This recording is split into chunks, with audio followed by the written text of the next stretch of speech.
하면서 사마리아를 뒤덮고 있는 영의 권세가 있다는 것을 오늘 시몬을 통해서 보여주고 있는 거예요. 단순한 시몬의 문제가 아니에요. 오랫동안 사마리아는 버려진 땅이에요. 하나님의 영이 떠났던 땅이에요. 버려진 땅, 하나님의 영이 떠난 땅은 다른 영이 들어옵니다. 귀신이 들어오는 거예요. 마술하면서 이 사람이 정말 큰 자라, 얼마나 마술을 잘했으면 그랬을까요? 하나님의 능력이라, 여기 그렇게 번역이 되어 있지만 신의 능력이라. 마치 하나님과 같은, 신과 같은 능력이 시몬에게서 나타난다. 그래서 많은 사람들이 놀래서 다 그 사람 밑에 따른다는 말이 있잖아요. 근데 그 사람 지배하에, 그 사람의 영향권 하에 살게 되는 거예요. 우리의 문화가 그래요. 누가 한 사람이 뛰어나면 또 한 사람이 뭔가 잘난 게 있으면 그 영향 하에 살려고 하잖아요. 그와 마찬가지로 마술의 힘으로 살아가는 바로 그 자와 이제 복음은 맞닿고 있는 거예요.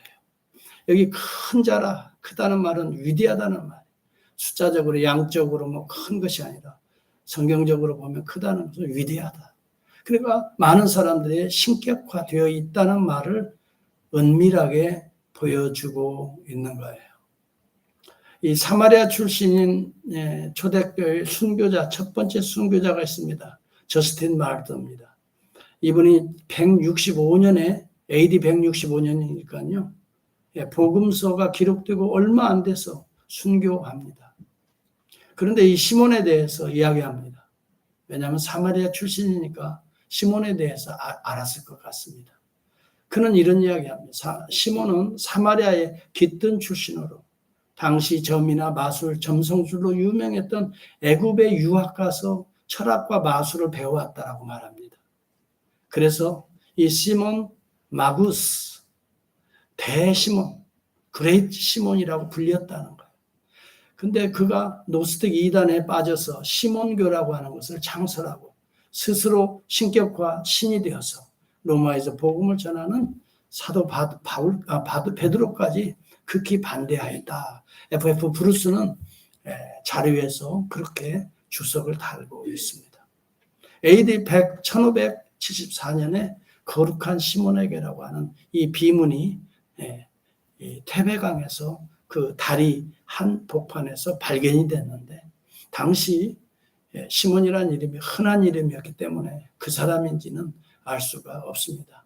그러나 여하튼 역사적인 기록들이 있다는 것만은 사실이고 오늘 성경에 기록되었으니 그 또한 시몬은 사실입니다.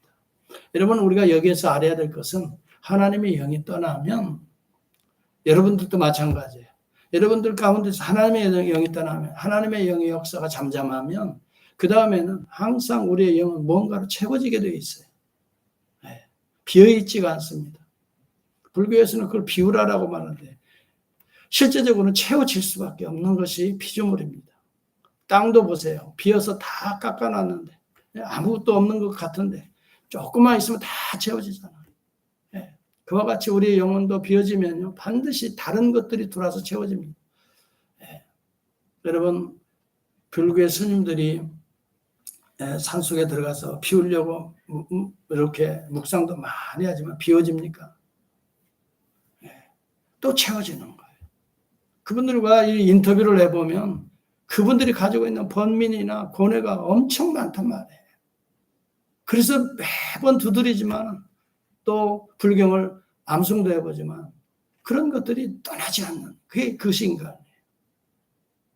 고린도 후서에 보면 그런 내용이 나와 있어요. 이 세상에 신이 믿지 아니하는 자들의 마음을 혼미하게 하여 그랬습니다. 그리스도의 영광의 복음의 광채가 그 속에서 빛나지 못하게 한다 그랬어요. 우리가 이 사실을 모르기 때문에 세계관이 흐트러져 있는 거예요. 이 세상이 어떻게 되어 있는가를 바로 아는 것을 세계관이라고 말합니다. 이 세상이 어떻게 된 것을 모르기 때문에 세계관이 없는 사람이에요. 우연히 빅뱅에 이런 우연히 진화가 되고 뭐가 다 우연에서 시작하는 거예요. 성경에서 시작해야 성경적 세계관이 세워집니다. 이 땅은요 하나님의 영이 지배하든지 아니면 사탄의 영이 지배하든지 둘 중에 하나입니다. 그래서 여기 이 세상의 이 신을 귀신이라고 주경신학자들은 다 용어를 가지고 해석합니다. 귀신이 믿지 않는 자들의 마음을 혼동시킨다. 이렇게 성경은 기록되고 있어요. 고린도후서 4장 3절과 4절이에요. 여러분, 우리는 이 세상이 운행되는 시스템을 바로 알아야 돼요. 우리가 성령 충만하지 않으면 여러분들은 당장 세상의 악한 영들의 생각으로 충만해질 수밖에 없는 거예요. 그래서 우리는 공중의 권세 잡은 사탄의 지배하에 이 세상은 살아가게 돼요. 그러나 복음적인 사람들은 날마다 주의 이름을 부르고 주를 노래하고 주를 찬양하는 자들은 사탄이 알고 붙어있는 귀신들이 떠나가는 역사가 일어나지 않습니까? 지난 시간에. 그래서 우리는 날마다 주의 이름을 부르면서 복음이 전해지는 곳에 붙었던 귀신들이 사마리아에서 귀신들이 떠나갔다는 내용을 지난 시간에 여러분 성경을 봤지 않습니까? 복음이 들어가고 예수의 이름이 들어가고 정말 주님에게 감사하고 기도하고 찬송하고 말씀을 서로 나누는 그곳에는 귀신들이 떨어져 나간다. 이 시대의 문화 속에 붙어있는 습관 속에 붙어있는 전통 속에 붙어있는 여러분 자신도 말도 못하는 프레임 속에 갇혀있는 분들이 많아요. 옛날. 근데 어떤 분들은 그런 얘기예요. 1970, 80년에 오신 분들은 그때의 사고방식에 갇혀있다는 얘기. 1980년대, 90년대에 온 사람은 그 사고방식, 그때 한국 생각 속에 갇혀있다. 이게 프레임 이론인데요. 제가 봐도 그런 경우가 참 많아요. 시대는 지금 2020년 시대를 가고 있어요. 성경을 제대로 알게 되면요, 세계관이 분명해집니다. 아, 이 땅에는 두 영이 지배하고 있구나. 하나는 하나님의 영, 성령이 지배하든지 아니면 악령, 귀신이 지배하든지 여러분은 성령이 지배하는 하나님의 자녀인 것을 저는 믿습니다. 예수 믿는 자들 속에는 성령이 지배하게 돼 있어요. 그래서 성령의 충만함을 받으라 그랬어요. 이러한 자들은, 성령이 지배하는 자들은 복음에 의해서 믿고 복음을 간증하고 복음을 증거하며 살게 되는 거예요. 골로새서 1장 13절에 보면 그가 우리를 흑암의 권세에서 건져내사 그의 사랑의 아들의 나라로 옮기셨으니, 흑암의 권세에서 건져내사 우리를 그의 사랑의 아들의 나라로 옮기셨. 여기에서 어거스틴이 두 왕국의 개념을 만들어냅니다. 아, 이 세상에는 흑암의 권세가 지배하는 왕국이 있고 사랑하는 아들 그리스도, 예수 그리스도가 통치하는 그의 하나님의 나라가 있구나. 그래서 어거스틴은 이 두 왕국의 개념을 흐릿하지만은 그래도 설명했어요. 이것을 신학적으로 발전시킨 자가 마틴 루터입니다. 존 칼빈입니다. 여러분은 이런 세계관을 가지고 있어야 돼요.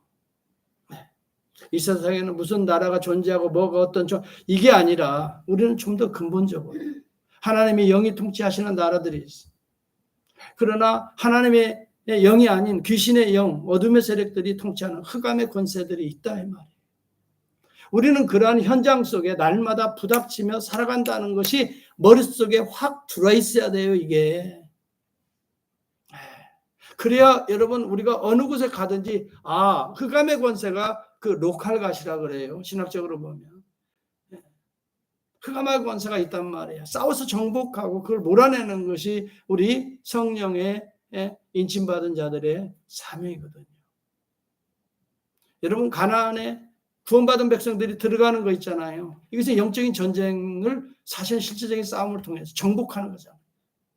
정복하라고 하는 것은 단순히 전쟁하라는 얘기만이 아니에요. 악한 영들, 로컬 갓들을 지배하라는 거예요. 다스리라는 거예요. 그래서 그 속에 하나님이 통치하신 나라로, 하나님의 킹덤으로 만들라. 이것이 이스라엘에게 주어진 사명이었다면 오늘 그리스도인들에게 주어진 사명은 오늘 우리가 사는 가정이 하나의 전쟁터일 수 있다 이 말이에요. 아직도 흑암의 권세 아래에 있는 자가 있다면 그걸 정복해야 돼요. 영적으로. 무엇으로? 말씀으로. 말씀의 능력으로. 오늘 여러분 빌립이 가서 하나님의 나라와 그 다음에 뭐예요? 그리스도를 증거했다고 그랬어요. 한번 12절을 보시기 바랍니다. 우리가 어떻게 하나님의 나라를 심어야 될까? 이 로컬 갓을 이기고 12절 보세요.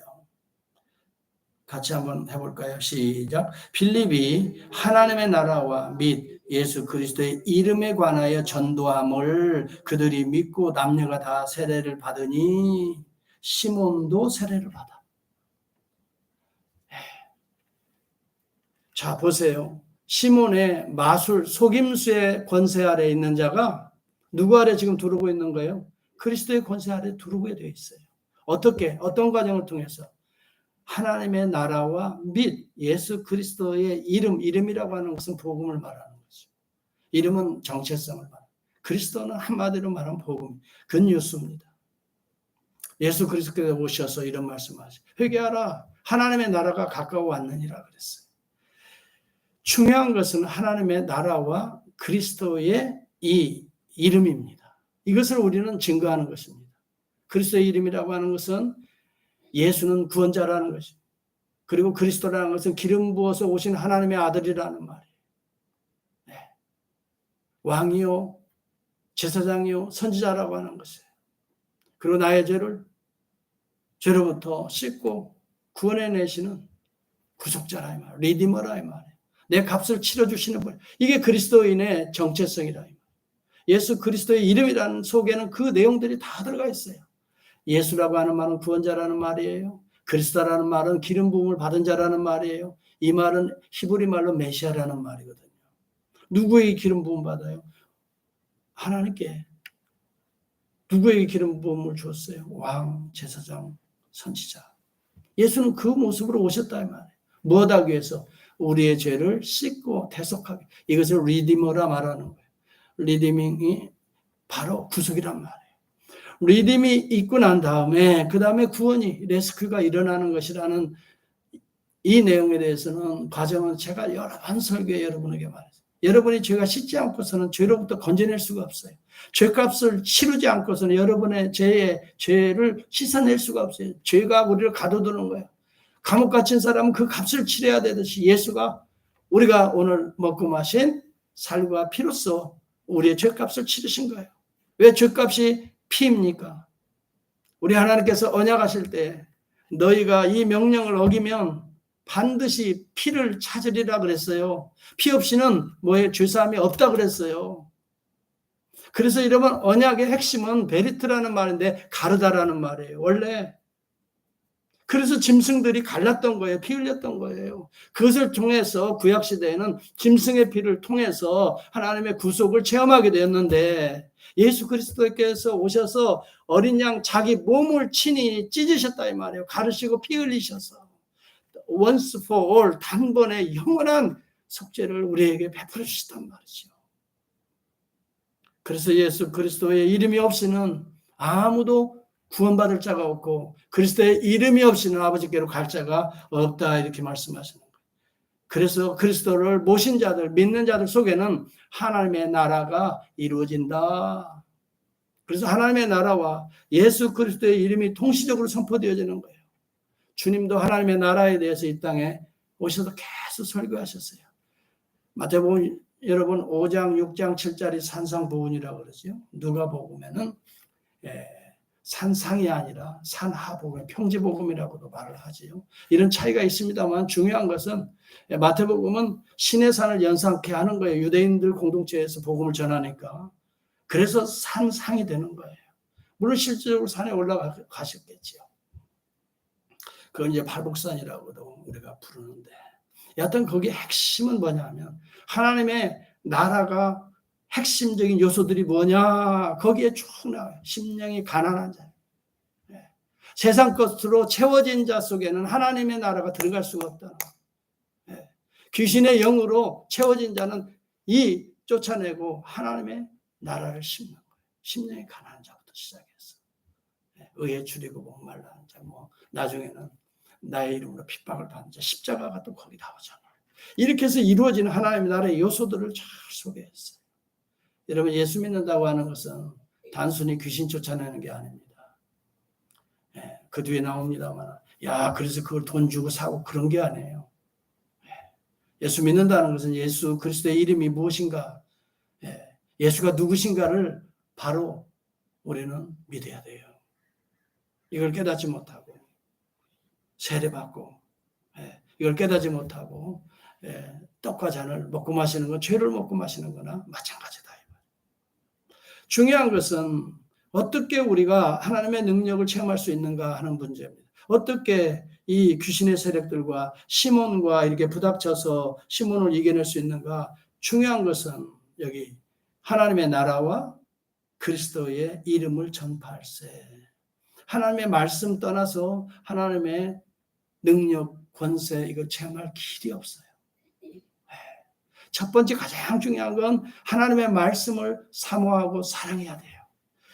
복음서에 보면 또 예수님의 말씀을 듣고 그대로 따르는 자들 속에 구원의 역사들이 징표처럼 병이 나가고 귀신 떠나는 역사들이 일어났단 말이죠.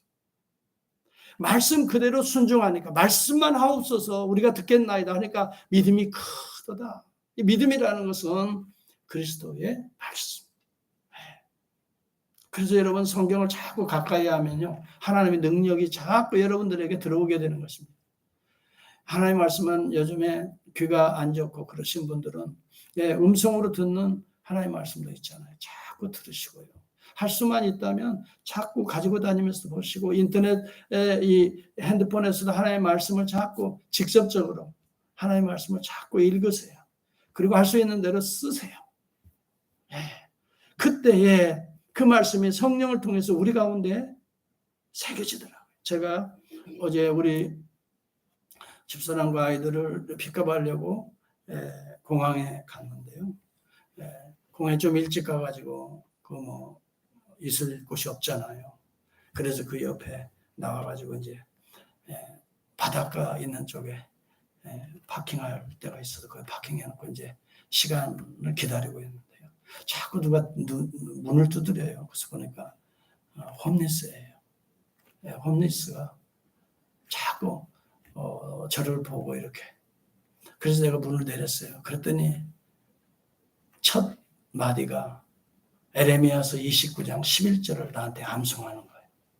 에레미야서 29장 11절을. 내가 너무 좋아하는 말씀이거든요. 영어로 쫙 하는 거예요.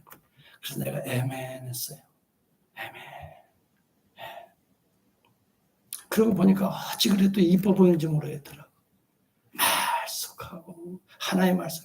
그분은 하여튼 홈리스지만은 그 입으로 하나의 말씀. 물론 우리가 속을 수 있겠죠. 그걸 말씀을 그 하나의 말씀을 잘 암송해 주면 돈을 잘 주더라. 이런 걸 느껴가지고 또 마음이 순수해져 가지고 또 그렇게 하는지도 모르겠어요. 그건 그분의 문제고 그렇잖아요. 그건 그분의 문제고 하나님 앞에서 그분이 평가받을 부분이고 나는 내가 거기서 그 말씀에 은혜 받았으니까 지갑을 열고 내가 있는 걸 좀 주었어요. 뭐 그렇다고 많이 준 것도 아니고 지갑에 뭐 많은 걸 넣고 다니는 것도 아니니까.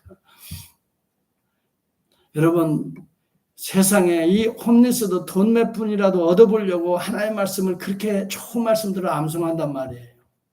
아니면 어쩜 그렇게 암송하는 순간에도 성령이 역사해서 그 믿음을 그에게 주는지도 모르겠어요. 그건 nobody knows 그렇잖아요. 하나님만이 아시는 부분 아니겠어요? 중요한 것은 여러분 제가 질문할게요. 성경에 몇 구절이나 암송하고 계시나요? 몇 번이나 읽어보셨어요? 성경. 하루에 성경 얼마나 대하고 사세요? 성령의 역사는 잘 보세요. 하나님의 능력은 성경 하나님의 말씀 속에서 나오는 거예요. 그러니 우리가 예수 믿는다고 하면서도 능력이 나타나지 못하는 것은 성경을 가까이 하지 않기 때문에 그래요. 성경을 가까이 하면 성경의 사람이 되는 겁니다. 우리가 무엇을 먹으면 먹는 대로 우리 몸이 반응하게 돼 있어요. 안 좋은 것을 자꾸 몸에 먹으면 그렇게 패트로 비대해지고 그러나 좋은 것들을 여러분 프레시한 것들을 자꾸 먹으면 우리 몸도 그만큼 건강해지듯이 우리의 영혼에 하나님의 말씀을 자꾸 먹으세요. 하나님의 말씀을 그리고 자꾸 선포하세요. 그때에 하나님의 능력과 기적이 있어요. 어느 분은 겸손한 척하면서도 하나님의 말씀 하나를 나누지 못해 이웃들과. 그건 겸손한 게 아니에요. 접촉점을 찾아서 여러분 항상 하나님의 말씀을 서로 나누세요. 내가 이 말씀 참 읽었는데 너무너무 이런 간증을 우리 아파트에 최근에 어느 부부가 오셨어요. 뭐 아파트 내에서는 간혹 뭐 세미나들을 많이 해요. 재정 세미나가 있더라고요. 그래서 제가 관심이 좀 있어가지고 재정 세미나에 들어갔어요. 거기에 그때 음식도 다 차려놓고 거의 전문가들이 와서 지금 같은 상황에서 어떻게 재정을 관리해야 되나 이런 것을 하는 거예요. 그런데 거기에 아주 인상이 좋으신 한국 부부가 계세요. 은퇴하고 오셨더라고요. 뉴욕에서 사시다가 얼마 전에 2달 됐다고 그래요. 그 아파트에 오신 지. 아들 집도 가깝고 해서 오셨는데 여하튼 두 분이 의사시에요. 한 분은 의사고 한 분은 건축사시로 은퇴하셨더라고요. 두 분이 다. 그래서 그분 만나서 같이 교제를 하는데요. 그분이 자꾸 저보고 뭐 하시는 분이냐는 거예요. 그거 그렇게 관심이 많으세요. 내가 그랬어. 한번 맞춰보세요. 제가 뭐 하는지, 뭐 하는 사람이. 근데 막 이런저런 하면서 혹시 변호사 아니냐고 그래. 내가 말을 어떻게 막 해서 그랬는지 하여튼 변호사, 변호사.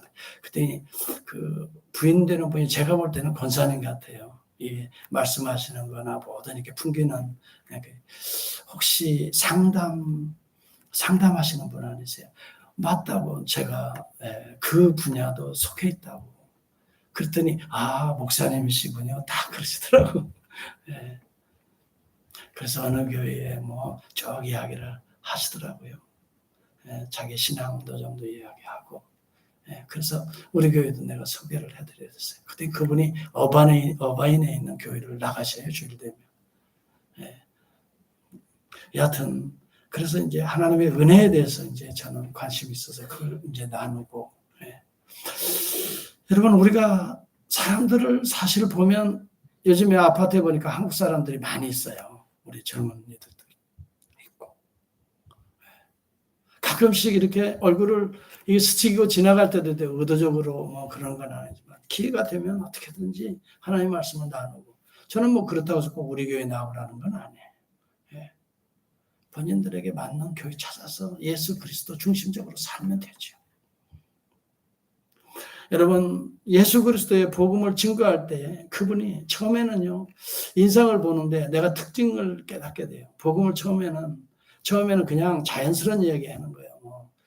그런데 복음을 전하고 들을 때는요 확연히 달라져요. 진짜 예수 믿는 자들의 얼굴 표정이나 이런 것들이 그리고 진짜 해처럼 빛나요. 너무 좋은 거예요. 복음이 접촉되어질 때, 복음이 나누어질 때 그렇게 봐. 저도 그런 은혜가 있어요. 여러분 할 수 있는 대로 복음을 나누시고 복음을 선포하세요. 우리가 살아갈 때에 이 세상에 악한 영들을 항상 만나고 삽니다. 사람이든 그렇다고 당신 속에 악령이 있습니다. 자꾸 기분 나쁘게 그런 소리는 하지 마세요. 그냥 우리가 알고 있는 거예요. 성경적으로. 어둠의 세력들이 있구나. 그 속에 슬픔의 세력이 있구나. 저기에는 고통에 쓴 세력들이 있구나. 이런 것들을 우리가 잘 알고 거기에 맞는 하나님의 말씀을 접촉해서 여러분 전달해 주는 거죠. 거기에 구속이 일어나지 않습니까? 그 지배하는 거라고요. 그 영들을 지배하는 거라고요. 그 영혼을 지배하는 거예요. 내가 지배하는 게 아니라 복음이 하나님이 지배하는 거거든요. 성령이 지배하는 거예요. 성령이 운행하시잖아요. 여러분 모세가 애굽으로 구원자로 갔잖아요. 그때 아론이 지팡이를 던지니까 뱀이 되잖아요. 그때 술사들을 불러요. 마술사들이 자기들도 뱀을. 자 보세요. 두 문화가 충돌하는 거예요. 그러나 궁극적으로 어느 문화가 이깁니까? 하나님이 던진 하나님의 말씀에 의지해서 던진 아론의 뱀이 마술사들이 만들어서 꿈틀거리는 뱀을 잡아먹는 거예요. 여기에 놀라운 메타포입니다. 이게 무슨 이야기냐 하면 구원의 역사는 복음이 전해질 때 던져졌을 때 반드시 잡아먹게 돼 있어요. 여자가 후손에 여러분 발꿈치를 상하게 하기도 하지만 여자의 후손은 뭐예요? 복음이거든요. 그리스도거든요. 반드시 뱀의 머리를 이길 수 있단 말이에요. 하나님의 승리하는 거예요. 하나님의 승리예요. 내가 승리하는 거예요. 흉내도 내잖아요. 나일강의 뭐예요? 물을 피로 이렇게 모세가 만들잖아요. 명령하니까 물이 피가 되죠. 자, 술사들도 물이 피가 되게 했어요. 이게 무슨 말이냐? 하나님의 심판을 더할 뿐이지, 이 세상은 더할 뿐이지, 그 하나님의 심판을 거스려서 피를 물로는 만들지 못해요. 이것이 인간의 한계고 악한 영들의 술사들의 한계점이에요. 하나님을 대적해서는 하나님보다 그 이상의 것은 못한단 말이에요. 흉내를 내는 거예요. 개구리 재앙 때도 침상에 올라오고 뭐 화덕떡 반죽 막 올라오잖아요. 못 살겠어요. 정말 개구리 때문에. 그래 이 누구예요? 술사도 마술사 불러서 뭐라고 해야 될까? 이 개구리들을 물러가게 해야 되잖아요. 여러분 어때요? 그렇죠? 피가 된 나일강을 맑은 생수의 강으로 바꿔야 되잖아요. 그걸 못하는 거예요. 오히려 더 피를 만들고 오히려 개구리를 더 올라오게 만드는 거예요. 그리고 나중에는 이재양 때는 일을 없애야 될 거 아니에요. 거기서부터는 손들어요. 그리고 그들이 뭐라고 고백하는지 아세요? 야, 제가 읽어드릴게요. 출애굽기서 8장 18절에 보면 요술사들도 자기 요술로 그같이 비슷하게 흉내를 내서 일을 생기게 하려 하였으나 못하였고, 그래서 나중에 바로에게 왕에게 말하기를 이는 하나님의 권능이니이다 이렇게 말을 해요. 마술사들이 입을 열어서 하나님의 권능이다. 우리들은 악한 영들의 힘을 의지해서 사람들을 속여왔는데 지금 모세와 아론이 하는 것들은 하나님의 권능입니다. 하나님의 능력입니다. 여러분, 그리스도인들은 이런 삶을 사는 자들이에요. 예. 세상이 뭐 좋다고 우리도 따라가서 덩달아 거기에 춤추고 덩달아서 그게 최고인 것처럼 명예심에 자존심에 또 거기에 우리의 성공에, 여러분 세상은요 자꾸 그렇게 우리를 몰아가거든요. 그런데 우리 그리스도인들은 그 길 가는 자들이 아니라고요. 진리의 길, 생명의 길 아니면 가지 않는 거예요. 여러분, 인간의 길은 한계가 있습니다. 사탄과 귀신의 능력도 한계가 있습니다. 야고보서 2장 19절에 보면 내가 하나님은 한 분이신 줄 믿느냐 잘하는도다 귀신들도 믿고 떤다 그랬어요. 귀신들이 하나님을 알아요. 하나님을 이기지 못해요. 벌벌벌 떨어요. 하나님이 혹시라도 나를 심판의 구렁텅이에 넣을까? 그의 때가 가까이 오면 올수록 더 떠는 거예요. 여러분, 그렇게 귀신에 사로잡힌 자들은 하나님의 진노와 심판 때 떠는 특징이 있어요. 하나님의 가장 큰 심판은 죽음입니다. 죽음 앞에 귀신에 세상 영에 사로잡힌 자들은 끝으로 알고, 여러분 완전히 그래서 두려워서 심히 떠는 거예요. 하나님의 심판대 앞에 서기 때문에 그래요. 귀신이 알잖아요. 그런데 우리 그리스도인들은 하나님의 품으로 가니까 천사의 얼굴을 하고 보좌 우편에 서신 그리스도를 보는도다. 여러분, 십자가의 도가 멸망받을 자들에게는 참으로 미련하게 보이지만은 구원을 받는 우리에게는 뭐라고 그랬어요? 하나님의 능력이 됩니다. 여러분은 무슨 힘을 가지고 세상을 살아가려고 합니까? 여러분, 시몬과 같이 마술의 힘, 세상의 힘, 어떤 돈의 힘으로 살려가, 명예의 힘, 권세의 힘으로 살아가려 비슷한 거예요. 비슷한 거예요. 시몬의 마술은 다 오늘날로 말하면 돈의 힘, 명예의 힘, 권세의 힘, 뭐 다 그거 의지하고 거기가 마치 나에게 행복을 주고 성공을 가져다 주는 것처럼. 예. 여러분, 그러나 누구의 힘으로 살아가야 됩니까? 하나님의 힘, 하나님의 능력. 이 하나님의 능력은 무엇을 통해 나와요? 하나님의 나라와 그리스도의 이름을 증거할 때 나오는 능력이에요. 여기는 누구를 정복합니까? 시몬, 사이먼 마구스를 정복하는 거예요. 그가 어떻게 해요? 믿고 세례를 받게 되잖아요. 물론 그가 믿고 세례를 받은 것은 많은 사람들이 그리 가니까, 믿고 세례를 받으니까 자기도 그냥 따라가는 거예요.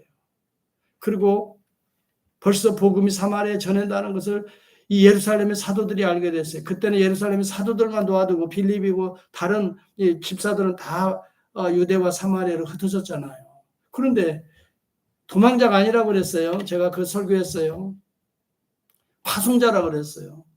그래서 사마리아에 들어가는데 문화를 뚫고 들어가서 파송을 해서 사마리아의 악귀를 지금 정복하고 있는 소식들이 예루살렘에 들으니까 이 베드로와 요한을 파송했어요. 어떻게 됐는가 빨리 가보라고. 그랬더니 뭐라고 여기서 말하냐면 이들이 안수하여 그리스도를 증거하고 안수하여 기도하니까 성령이 임하는지라. 이걸 사마리아의 오순절 사건이라고 말해요. 여러분 이방인에도 이런 사건들이 있나요? 성령이 임하는지라. 그러니까 어떻게 보면 표적과 권능과 이적이 그 눈에 어떻게 보면 나타나는 거예요. 그러니까 그것을 보고 돈 주고 살해했던 거예요. 시몬 이 마구스가. 중요한 것은요. 복음을 전할 때 하나님의 능력이 나타나고 더 중요한 것은 성령의 능력이라고 하는 거예요. 그래서 우리가 기도하라는 거예요.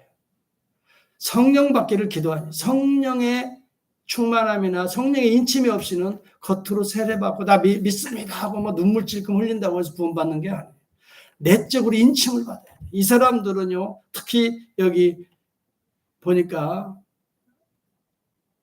이 마술사 시몬도 그 성령에 대해서는 알지도 못하고 이걸 돈으로나 사는 것인가 이런 정도예요. 하나님의 영을 돈으로 사는 게 아니에요. 하나님의 은혜를 구원을 돈으로 사는 게 아니에요. 그래서 베드로가 책망합니다. 하나님의 선물을 돈 주고 살 줄로 생각하였으니 이 도에는 이 기독교에는 구원받는 거에는 내가 상관이 없다 그렇게 말해요. 여러분 그래서 우리가 기도하면서 성령 충만 받기 위해서 기도하지 않으면 하나님의 능력을 인침받지 못해요. 내 것으로. 이것은 돈 주고 사는 게 아니에요. 하나님의 은혜는 값없이 우리에게 주어지는 거예요. 간구하는 자에게 오늘 또 값없이 주어지는 게 성령님의 은혜예요. 성령의 충만함이에요. 그래서 여러분도 기도해야 돼요. 성령님 내 안에 충만한 영으로 나를 다스려 주옵소서. 성령님 내 생각을 다스리시고 내 감정을 다스리시고 오늘 내가 움직여서 모든 나의 삶의 동선을 우리 성령님 지켜주십시오. 여러분 보이지 않지만 하나님의 천군 천사를 파송해서 지켜야 될 부분들은 여러분 구석구석을 하나님이 지키고 계시는 거예요. 여러분 못 보지요. 하나님이 지키고 계시는 거예요.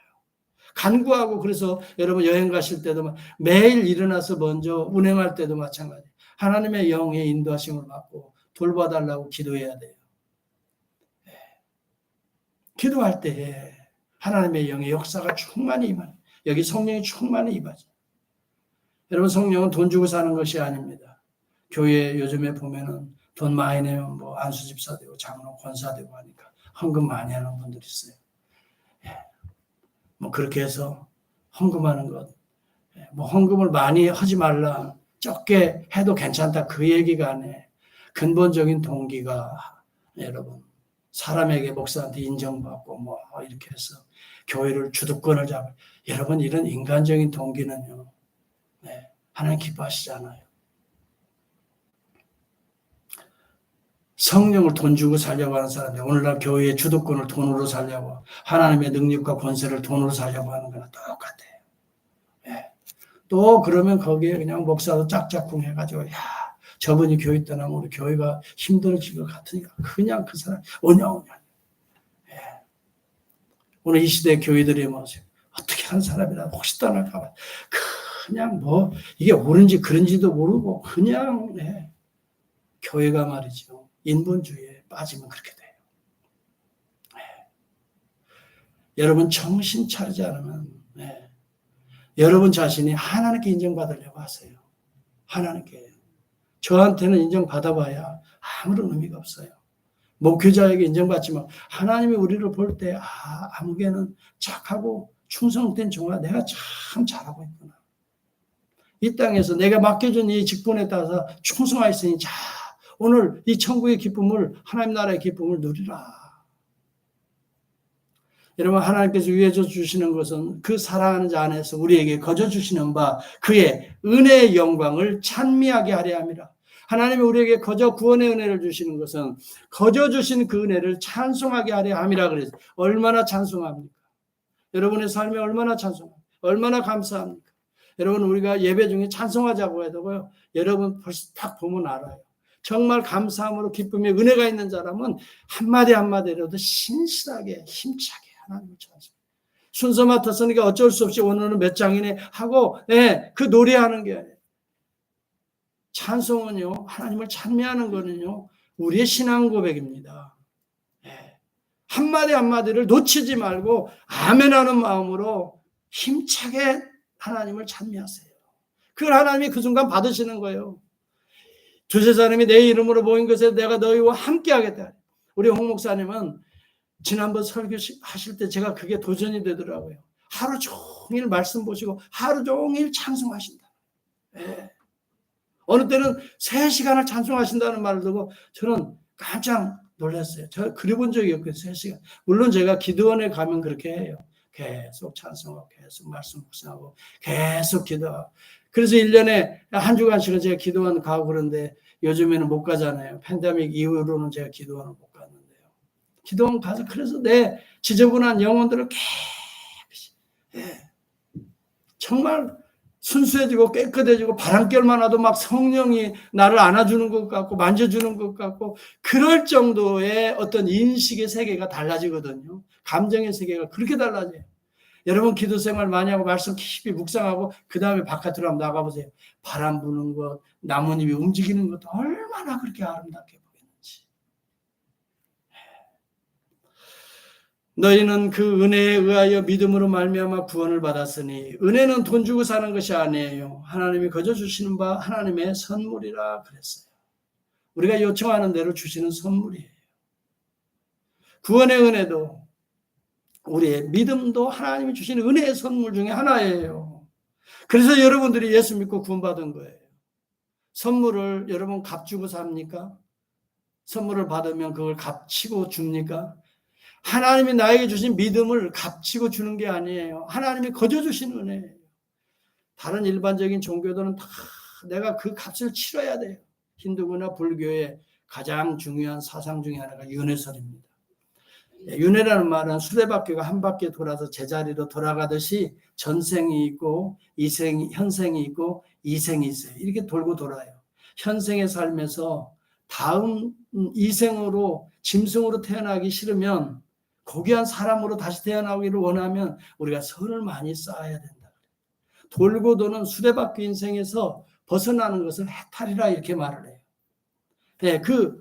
소위 말하면 수레바퀴에서 해탈이 목표예요. 해탈하면 극락에 이른다고 말해요. 힌두교에서는 해탈하면 신의 종이 된다고 말을 해요. 불교에서는 해탈하면 성불이 되어 부처가 된다 이렇게 말을 해요. 해탈하는 방법은 고행이나 명상이나 선행이나 이런 공덕을 가지고 말하는 거예요. 인도에 수많은 수행자들이 있어요. 앉아서 깊이 명상하는 사람, 수행하는 자도 있고 어떤 사람은 손톱을 깎지 않고 계속 손톱을 기르는 어떤 분 보니까요, 막 이게 이 손톱이 얼마나 길었는지 이렇게 타원형으로 쭉 이렇게 전부 다 그렇게 돼요. 수행을 많이 한 것을 드러내는 거예요. 어떤 사람은 보니까 발라가벗고 다니는 수행자도 있더라고요. 자신의 몸을 고통스럽게 하는 수행도 있고 요가 수행도 있어요. 힌두교 축제 때는 금식합니다. 자기 몸을 꼬챙이로 찌르고 사슬로 때리고 물 위를 또 불 위를 뛰어넘어야 되고 힌두 축제가 그래서 마치면은 2-3명은 꼭 죽는다 그래요.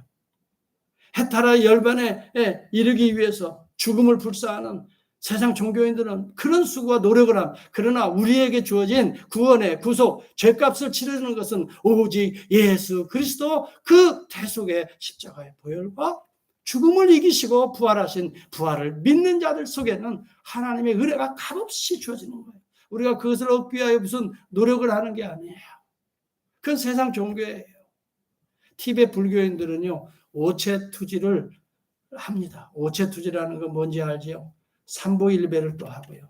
삼보를 걸어가서 몸의 오체가 몸의 5 부분이 땅을 닿게 한번 전해서 그 사원 라사 사원으로 올라갑니다. 수레, 텐트와 이불 이런 것들을 양식 같은 걸 신고 손에는 또 나무장갑을 끼고 가죽 앞치마를 두르고 햇살에 얼굴을 검게 타고 옷은 헤어지지만 이 라사로 순례하는 순례객들이 얼마나 많은지 알 수가 없어요. 얼마 전에 영상을 보니까 그런 내용들이 공덕을 쌓고 또 죄를 짓고 또 씻고 또 의롭게 되고 열반하기 위해서 수고하고 노력하고 했습니다. 한국 불교의 큰 스승인 이 성철 종정이 있는데요. 이분은 한 장소에서 한 번도 밖을 나오지 않고 이거를 동구불출이라고 그러더라고요. 수행을 10년간을 했어요. 등을 바닥에 대지 않는 장좌불화라고 하는데 이 고행을 10년간 한 거예요. 수행하여 깨닫고 해탈하고 열반에 올라가기 위해서. 유대인들은 뭐합니까? 율법을 통해서 할례를 받고 안식일을 지키고 금식하고 구제하고 선해 이래서 의로워졌다라고 의로움을 이렇게 취하려고 그러는 거예요. 유대교와 기독교에서 발생한 이단이 이슬람입니다.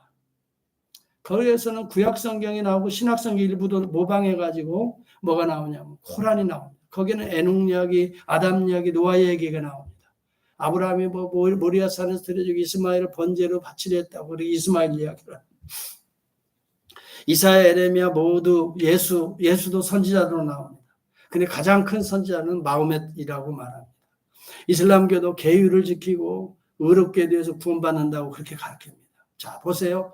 이 세상의 모든 종교들은 인간의 고행과 명상과 선행 아니면 종교적인 어떤 계율과 율법을 지켜 자신의 노력으로 자기의 의를 취함으로 여러분 구원에 이른다라고 가르칩니다.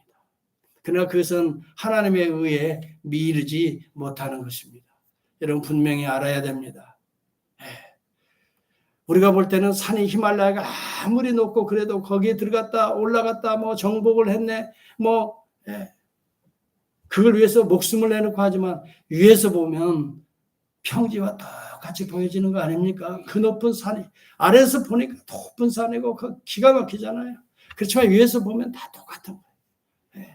그래서 여러분 하나님이 위해서 우리의 모습을 볼 때는 다 비슷비슷한 그래서 모든 사람이 죄를 범하였음에 하나님의 영광에 이르지 못한 그런 노력과 수행으로 사는 정복할지 모르지만 하나님을 정복할 수는 없다는 말이에요.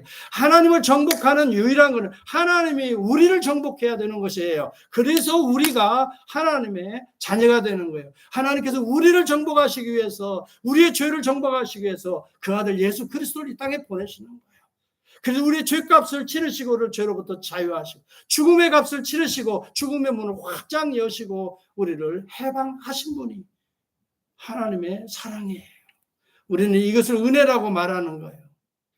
여러분 히말라야는 8,000m 이상의 봉우리가 14개가 있다고 합니다. 14자 완등자. 이탈리아는 7명이 거기를 등반을 성공해서 한국인이 거기에 14자 성공한 자가 6명, 스페인은 5명. 근데 일본은 1명도 없다고 그래요. 14자 가운데 단 한 봉우리만 올라가도 대단한 정복이라고 뉴스에 나옵니다. 이런 산악인이 우리나라에는 수없이 많다고 그래요. 높은 산봉우리는 언제나 흰 눈이 덮여있고 매우 춥고 기후가 급변하고 산소가 평지의 35%밖에 되죠. 오르는 것도 쉽지 않아요. 오르다 생명을 잃기도 해요. 정상에 정복하는데 내려오다가 생명을 잃는 자들 있어요. 너무 높은 봉우리라 사람이 정복하기 쉽지 않아요. 그러나 여러분 잘 보세요. 우주선이 높은 산봉우리에 걸려서 추락했다는 얘기 들어봤어요? 위에서 보면 하찮은 거예요. 평지 같은 거예요. 산 아래 살고 있는 우리에게 너무 높아 모두 거기로 올라가려고 그렇게 수행하고 고행하고 노력을 해보지만 정복을 해보지만 하나님의 세계는 이르지 못하는 아주 평지와 같은 것을 그렇게 정복하려고 애를 쓰고 있다 이 말이에요. 그래서 우리는 그렇게 해서 정복되어지는 것이 구원이 아니고 영생이 아니다는 것을 로마서 3장은 분명히 얘기해요. 이제는 율법 외에 하나님의 한 의가 나타났느니라. 곧 예수 그리스도를 믿음으로 말미암아 모든 사람에게 미치는 하나님의 은이 차별이 없느니라. 모든 사람이 죄를 범하였음에 하나님의 영광에 오르려고 해봐도 이르지 못하더니 그리스도 예수 안에 있는 속량 내 죄값을 다 갚아줌으로 말미암아 하나님의 은혜로 값없이 의롭다 하심을 얻은 자 되었느니라. 여러분 이러한 놀라운 하나님의 은혜를 성령의 은혜로 깨닫게 됐어요. 돈 주고 살 수 없는 게요.